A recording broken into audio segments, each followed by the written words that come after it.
नमस्कार दोस्तों, बहुत बहुत स्वागत करते हैं आज की फिर से एक नई घटना में। दोस्तों, आज की घटना काफ़ी हैरान कर देने वाली और काफ़ी झकझोर देने वाली है। आप कल्पना भी नहीं कर सकते हैं कि आज की दुनिया में लोग अपनी ज़रूरत के लिए किसी भी हद तक नीचे गिर जाते हैं। दरअसल दोस्तों, आज की जो घटना है, यह घटना एक झारखंड की है। झारखंड का एक ज़िला हुआ करता है हज़ारीबाग। उसी हज़ारीबाग में एक रामपुर नाम का गाँव हुआ करता है। उसी गाँव का एक रहने वाला ललन प्रसाद मिश्रा के घर में उसके दो ही संतान हुआ करते हैं। उनके एक पुत्र होते हैं, उनके एक पुत्रियाँ होती है। ललन सिंह की पत्नी होती है ममता देवी, जो घर का कामकाज किया करती है। और इधर दोस्तों यहाँ पर ललन प्रताप होते हैं, जो काम के सिलसिले में अक्सर वो बाहर ही रहा करता था। बाहर वो किसी स्टील के फैक्ट्री में रहकर वो अच्छा खासा पैसा कमा लिया करता था और इस तरह से उनका घर बड़ी ही मुश्किल से चल पाता था। ललन सिंह का सपना था कि आने वाले समय में मेरे बच्चों को लेकर, घर की जिम्मेवारियों को लेकर उनकी चिंताएं काफ़ी ज़्यादा सता रही होती है। दरअसल दोस्तों, आज के ज़माना सोशल मीडिया का ज़माना हो चुका है। हर घर में हर बच्चे, छोटे से बड़े बच्चे तक के फ़ोन में स्मार्टफोन हो चुका है। मतलब हर लोगों के हाथ में एंड्रॉयड फ़ोन हो चुका है। और आज के पीढ़ी में देखा जाए तो छोटे छोटे बच्चे भी छोटे मोबाइल का काफ़ी ज़्यादा एडिक्ट हो चुके हैं।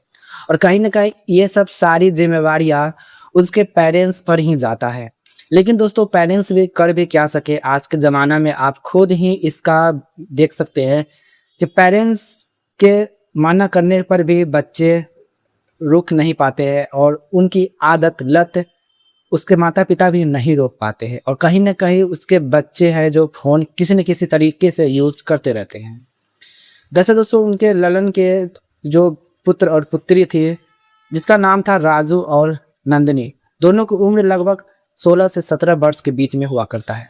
दोनों लगभग 9वीं में पढ़ने वाला छात्र छात्रा था और उनके फ्रेंड सर्कल में काफ़ी लोगों के पास फ़ोन हुआ करता था। लेकिन दोस्तों, यहाँ पर उसके नंदिनी और कमल के पास कोई ऐसा फ़ोन नहीं हुआ करता है। लेकिन वो अपने पिता जो था ललन, वो अपने बच्चों की हर ख्वाहिश को भी पूरा वो करते थे। लेकिन यहाँ पर ललन का जो पैसा था वो बाहर रहकर कमाते थे। उनका अच्छा खासा पैसा कमाई हो चुका कमाते थे। दरअसल दोस्तों, ललन था जो स्टील की फैक्ट्री में वो मैनेजर के पद पर कार्यरत था और उसका महीने की कमाई काफ़ी अच्छा हो पाता था, जिससे अपने बच्चों के घर की हर चीज़ को वो पूरा करता था। ललन बचपन से ही काफ़ी मेहनती इंसान था। वो कभी भी काम में जी नहीं चुराता था।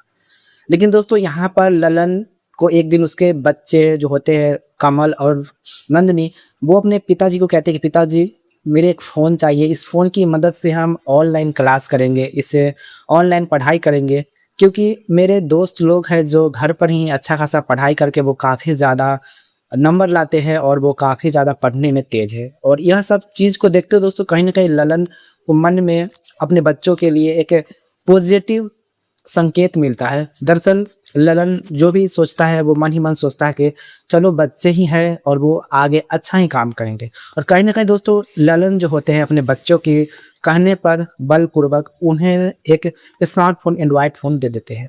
लेकिन दोस्तों, उस एंड्रॉयड फ़ोन की वजह से उनके घर में इतना बड़ा हादसा होता है, ललन ने कभी सपनों भी नहीं सोचा था।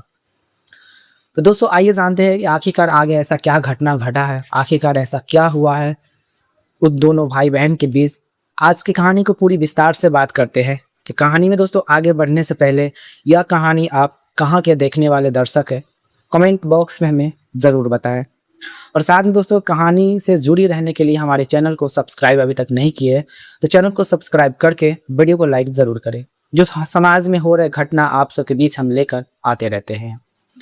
दरअसल दोस्तों, नंदिनी जो था, कमल था, वो 10th क्लास में जाने वहीं वाला था। तो वो कहीं न कहीं अपने पिताजी को कहीं न कहीं टारगेट किया। मतलब दोनों काफ़ी ज़्यादा होशियार थे, एक तरह से तेज़ तर्रार थे और कहीं न कहीं दोनों भाई-बहन अपने पिता और माता को कहीं न कहीं दोस्तों धोखा ही दे रहे थे। और यह सब चीज़ को देखते हुए दोस्तों, नंदिनी अपने आप को काफ़ी ज़्यादा टूट जाते थे।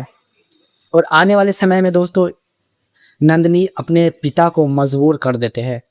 दरअसल दोस्तों, नंदिनी दोनों भाई-बहन अपने पिताजी को कहते हैं कि पिताजी, मुझे आप फ़ोन नहीं देंगे तो आने वाले बोर्ड एग्ज़ाम में मेरा परिणाम अच्छा नहीं होगा।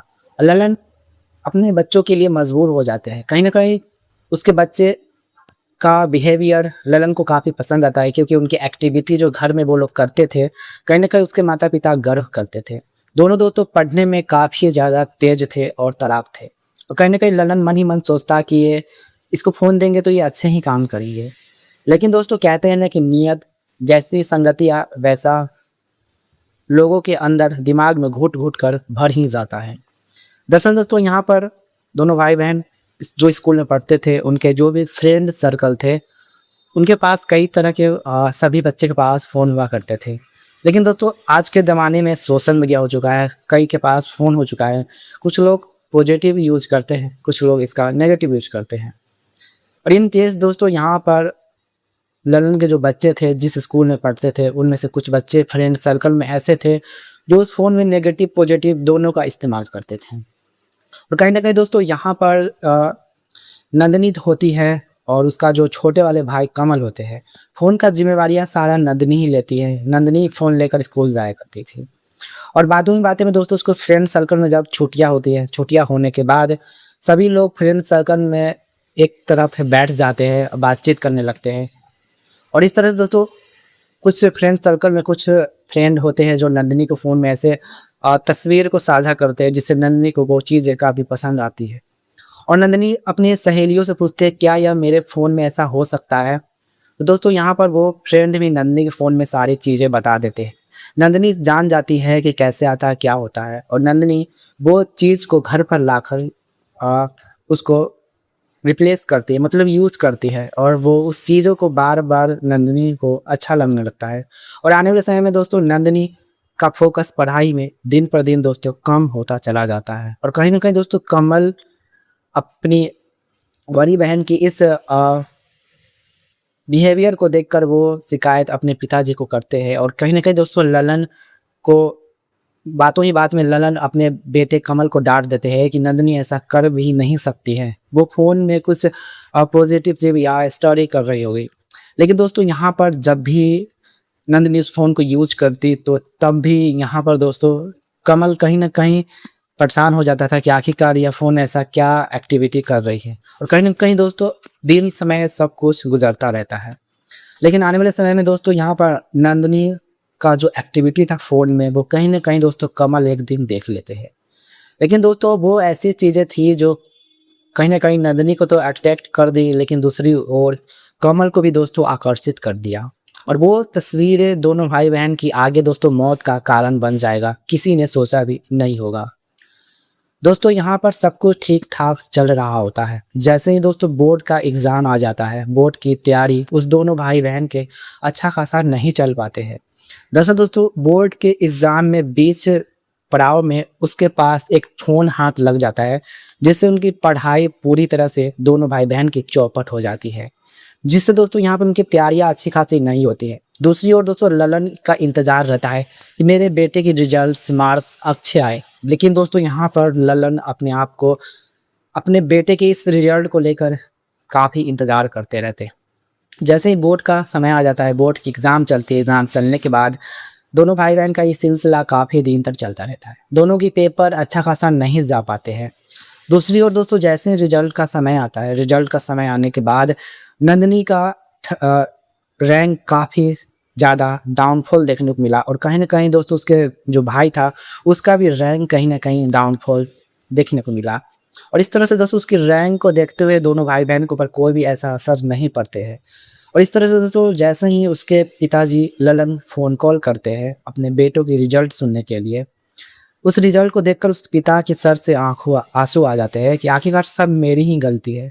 इस फ़ोन की वजह से इस बच्चे ने अच्छे से तैयारियाँ, पढ़ाइयाँ नहीं की है, जिसकी वजह से दोस्तों आज मेरा ये दिन देखना पड़ रहा है। और इस तरह से दोस्तों ललन अपने बेटे और अपनी बेटियों से बात करते हैं। दोनों बातों ही बातों में कहते हैं कि पिताजी मैंने तो तैयारियाँ की थी, लेकिन मेरे न जाने ऐसा मार्क कैसे आया, मुझे कुछ समझ में नहीं आ रहा है।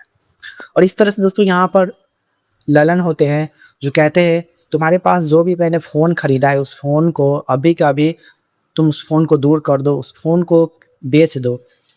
क्योंकि तुम्हारा सारा पढ़ाई का जड़ इस फ़ोन है, फ़ोन की वजह से तुम्हारी रिजल्ट ख़राब देखने से मिला है। लेकिन दोस्तों दूसरी ओर उसके जो भाई बहन थे उस फ़ोन का काफ़ी ज़्यादा एडिक्ट हो चुका था और हर दिन वो ऐसा ही व्यवहार करते थे। और आने वाले समय में दोस्तों दोनों भाई बहन उस फ़ोन में अ, उस चीज़ों को एडिक्ट हो जाते हैं और वैसा ही वो आने वाले समय में हरकत भी करने लगते हैं। और आने वाले समय में दोस्तों दोनों भाई बहन इतना ज़्यादा हद तक दोस्तों नीचे गिर जाते हैं जिसे दोस्तों आप कल्पना भी नहीं कर सकते हैं। ललन को कानो कान तक खबर नहीं रहते हैं कि मेरे बच्चे घर पर क्या कर रहे हैं। दूसरी ओर दोस्तों ललन के जो पत्नी होती है वो घर के कामकाज में बिजी रहती है, वो बच्चों पर ध्यान नहीं देते कि आखिरकार क्या हो रहा है क्या नहीं हो रहा है। और इस तरह से दिन समय सब कुछ गुजरता रहता है। और आने वाले समय में दोस्तों यहाँ पर फ़ोन में ऐसी अ, चीज़ों को वो उस चीज़ों से वो दोनों भाई बहन आकर्षित होते हैं और उसका वो अपने आप को इस्तेमाल करने लगते हैं। और कहीं न कहीं दोस्तों यहाँ पर दोस्तों कमल होते हैं जो अपने बहन नंदिनी की अनहोनी जगह पर अपने फेस के बल उस चीज़ों को वो वर्किंग करते थे, मतलब उस चीज़ों को वो ऐसा काम करते थे। और आने वाले समय में दोस्तों ये सिलसिला काफ़ी दिन तक चलता रहता है और ऐसे ही समय गुजरता रहता है। और कहीं न कहीं दोस्तों यहाँ पर ममता देवी को संदेह होने लगता है अपने बच्चों के ऊपर, क्योंकि उनकी तबीयत दिन पर दिन बिगड़ने लगती है। और यहाँ पर दोस्तों उनकी तबीयत इतनी हद तक बिगड़ जाती है कि ममता देवी अपने बच्चों को लेकर अस्पताल जाते हैं। जैसे ही दोस्तों अस्पताल जाते हैं तो अस्पताल जाने के बाद डॉक्टर की जैसे ही रिपोर्ट आती है तो रिपोर्ट आने के बाद दोस्तों आप सुनकर पैरों तले ज़मीन खिसक जाएंगे।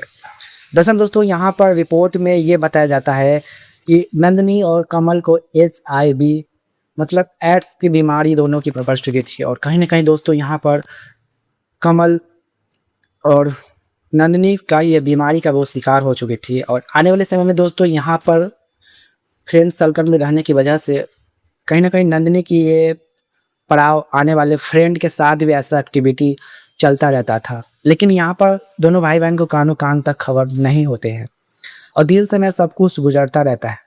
नंदिनी और कमल की तबीयत काफ़ी ज़्यादा हद तक बिगड़ने लगती है और ममता देवी किसी भी तरह से अपने पति ललन को फ़ौरन फ़ोन कॉल करके घर वापस बुला लेते।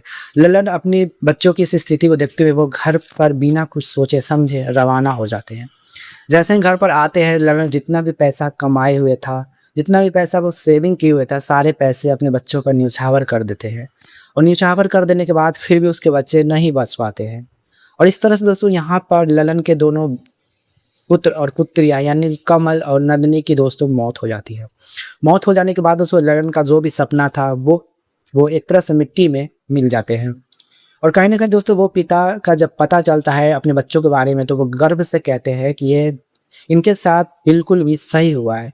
दोनों माता-पिता के चेहरे पे सिर्फ़ खुशियाँ ही थी कि जो हुआ अच्छा हुआ, क्योंकि अपने मन के मुताबिक ये करने से इसका अंजाम ऐसा ही होता है।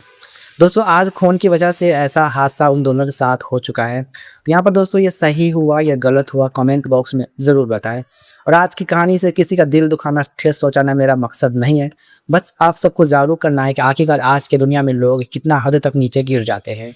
इसलिए दोस्तों आज की कहानी से यही सीख मिलती है कि इंसान को